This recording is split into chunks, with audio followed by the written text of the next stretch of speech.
Hello guys, welcome. So, tanong natin, paano ka ba i-describe ng person mo? Okay, ano yung masasabi niya about sa'yo? Ano ba yung bilang ikaw? Okay, so tingnan natin, paano ka ba niya i-describe? So, be open-minded po, hindi po halos lahat makaresonate. Thank you nga po pala sa mga nagsusubscribe, sa mga bumabalik. Maraming pong salamat. Give me the message. Paano ka i-describe ng person mo? Give me the message. Paano ka i-describe ng person mo?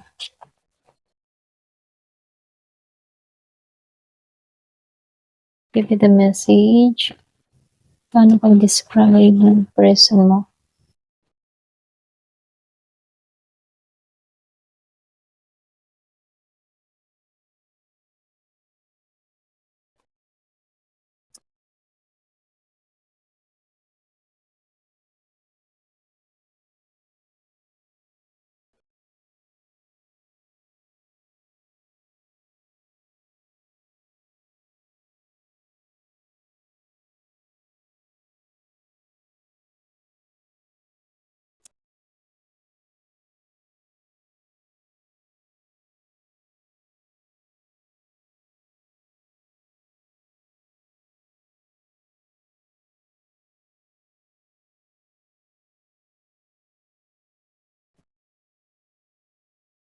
So, dito, meron akong nakitang Scorpio, Pisces, Cancer, Gemini, Libra, and Aquarius, Virgo, Taurus, and Capricorn, Aries, Leo, Sagittarius. Okay?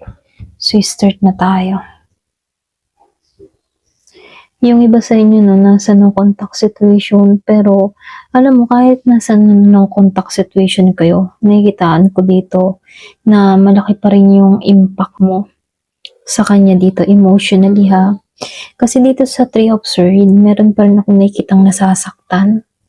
Kumbaga, masakit pa rin para sa tao na to yung situation ninyo, Kumbaga, sa inyong dalawa, meron ditong unresolved heartbreak. Either ikaw yung nasaktan o siya rito, Or pwede rin pareho kayo nasaktan. Pero ganun pa man,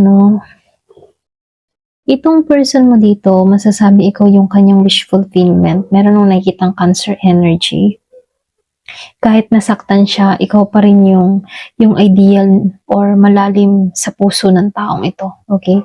Masyado kang malalim para sa kanya rito. So, lumalabas din dito, yung iba sa inyo before, meron akong nakikitang manipulation na nangyari. Merong hindi naging tapat sa inyo, okay?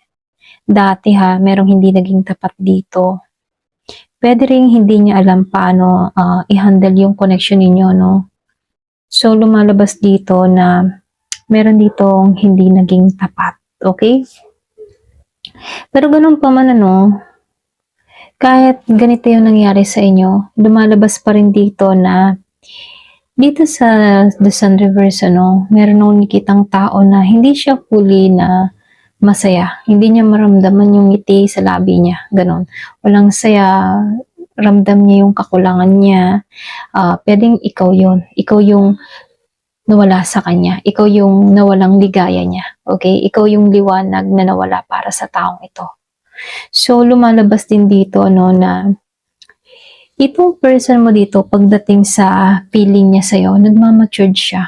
Okay? Pagdating sa'yo, emotionally matured tong tao na to. Mahal ka niya pero kinokontrol niya. Kinokontrol niya yung damdamin niya. So, nakikitahan ko rin dito, Meron kang person dito na stuck pa rin sa situation. Para bang hindi siya gumagalaw. Para bang yung tadhana dito hindi gumagalaw sa inyong dalawa. Ganun yung energy. Kaya kahit ganun, meron pa rin dito umaasa or pwede rin naghihintay. Naghihintay siya or pwede rin iniisip ng tao na to kung pwede pa ba kayong dalawa. Kung babalik ba siya, magtutuloy-tuloy pa kaya. May mga ganun siya, naisip dito sa Seven of Pentacles. Pero nakikitaan ko dito may malaking transformation na nangyayari dito sa person mo. Kumbaga, alam ng tao na 'to na alam mo 'yun, yung tipo na hindi na puwedeng bumalik sa dati, okey? Kung ano yung dati siya, dapat hindi niya na maibalik yun ngayon, yung gano'ng pag-uugali niya. Kailangan niya ng bagong version pagdating sa relationship at alam niya na yun ngayon, ano. So, nakikitaan ko rin dito, 'no, lumabas itong si Five of Pentacles, Reverse. So, meron lang akong nakikita ditong person, puwedeng earth sign, Virgo, Capricorn, Taurus, ano. Either sa sarili ng tao na 'to, nakikitaan ko dito na yung bang healing phase, para bang may nangyayari sa kanya dito na pagbabago.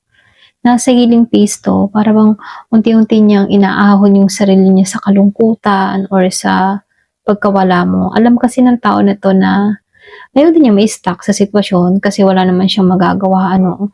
So, lumalabas din dito na para bang merong conflict sa kanyang sarili dito, okay? Pero meron ding time, ano, na itong tao na 'to napapaisip siya dito na baka meron ka ng iba or baka meron ka ng, ah, ibang minamahal or merong nagpapaligaya na sa'yo. Para bang may time na nako-confuse siya kasi pakiramdam niya dito may kompetisyon na mangyayari, okay? Feeling ng tao na 'to na maraming, bago sa'yo ngayon, para bang maraming lumalapit sa'yo, gano'n. Feeling ng tao na 'to na marami siyang kakumpetensya pagdating sa'yo. So, nakikitaan ko dito, 'no, hindi siya magaling sa mga vision, ano, para bang hindi stable kasi yung long-term vision ng tao na 'to. Lalong-lalo na ngayon, hindi pa buo yung future plan niya, ganyan.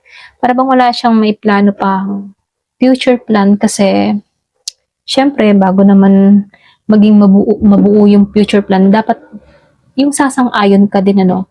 Kaya hindi siya makabuo ng ganitong plan. Ayan, pasensya na sa ingay ng tricycle, ano.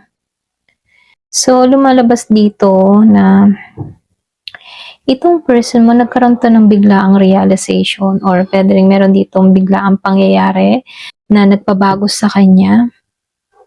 Para bang shock or awakening, meron siyang para bang nagising or na-awake siya dito, gano'n.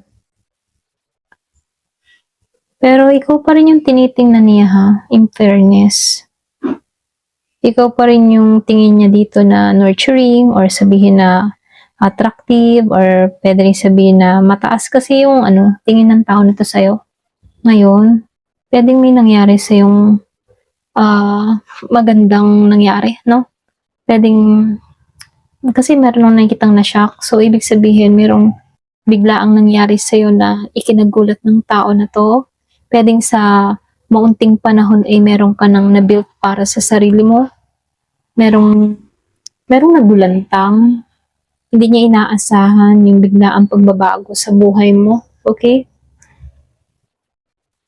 So, lumalabas dito naghihilom naman siya sa mga nangyari sa nakaraan, sa mga pagsisisi, okay? Nagsisi naman siya dito, kita naman dito sa Five of Cups Reverse, talaga nagsisi siya. Kumbaga, nagsisi siya sa lahat ng mga nangyari, sa mga nagawa niya sa'yo, pinagsisihan niya yun. So, pero ganun pa man, ano, meron akong nakikita ditong cycle na magsasarado. Pwedeng either sa dito, ano, meron na nagkaroon ng completion dito, lesson learned, kumbaga maraming natutunan sa mga nangyari sa nakaraan, sa mga lahat-lahat, marami siyang natutunan sa'yo. Pero dito sa The Chariot Reverse, kaya hindi to kumikilos kasi andito siya sa kanyang sitwasyon dito nun, lesson learned, kumbaga, marami siyang natutunan. Pwedeng nagninilay-nilay or nagmumuni-muni siya dito, ganun. Kumbaga, kaya hindi siya kumikilos, para bang binabalanse-balanse niya yung sitwasyon, ganyan. Kahit may feeling siya dito, wala siyang makita pang direksyon na lumapit sa'yo, no? So, nakikitaan ko dito, mas inuuna mo nang ayusin ng person mo dito yung sarili niya rito, no? Kumbaga, kailangan niya dito ng lakas ng loob para mag-move. Ito lang nakikita ko. Pero masasabing ikaw yung peace ng tao na to, okay? Ikaw, iba ka. Kumbaga, hindi sapat yun para kumilos siya ngayon, ano? Pero nakikitaan ko dito, ikaw yung masasabing kapayapaan ng taong ito. Kumbaga, nakikitaan ko dito na may love pa rin siya sa'yo, meron pa rin siyang respect sa'yo. Kumbaga, nagregret din siya, ayan, pasensya na utal ako, nagregret din siya sa'yo, okay? Pero ganun pa man, kahit nagsisi siya sa'yo, itong person mo dito na nakikitaan ko dito na gusto niyang maghilom dito, okay? Pero kahit ganun ano, nakikitaan ko dito na hindi maiwasan na itong person mo ay nakakaramdam pa rin ng takot, okay? At confusion dito. Kahit ba ikaw yung peace ng tao na to, no? Ikaw, nakikitaan ko dito, wala siyang, kahit ikaw yung peace niya, wala siyang ginagawang action dito kasi nasa part siya ng stagnation, okay? Ayan, ito lang nakikita ko.